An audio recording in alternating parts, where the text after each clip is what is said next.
น้องอันน่ะอยู่เนอมองโรงพยาบาลนี่นะดอกไม้เพิ่นปลูกไว้ขึ้นสวยงามเนาะทางไปตึกพิเศษ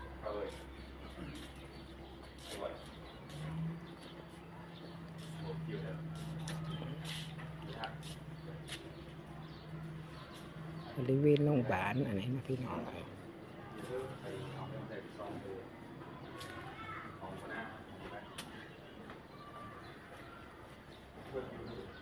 สวยงามอยู่บอกพี่น้องนะเพิ่นปลูกประดับประดาไว้อยู่ทางไปตึกพิเศษอันนี้นะเพิ่นกะเฮ็ดประดับประดาให้สวยงามตกแต่งเนาะพี่น้องมันเย็นหูเย็นตาเนาะคนไข้มาเราญาติที่พี่น้องกะคือเป็นธรรมชาติ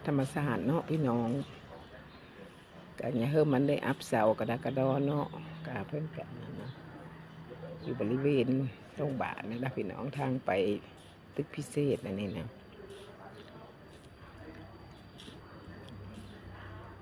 มาถ่ายบรรยากาศอยู่โรงพยาบาลเนาะนั่นเลยแล้วจนกว่ามันละดีแล้วได้กลับบ้านเนาะพี่น้องจักสักคืนสักมื้อก็ไม่จักมันเกิดขึ้นแล้วก็ไปตามอัตภาพของมันเนาะมาเพิ่นปิ่นเพิ่นโปมันดีเสียก่อนอันนี้เราเพิ่นว่ามันระมัดระวังเด้อพี่น้องเลยได้โคพ่อโคแม่กะคือว่าเรายายเขาก็ออมนี่ได้สะเผาแล้วยอมรับความเป็นจริงอยู่เนาะบกพร่องอยู่ได้ปะได้ปล่อยเพิ่นไปเนาะโบแล้วก็มีฟังพี่น้อง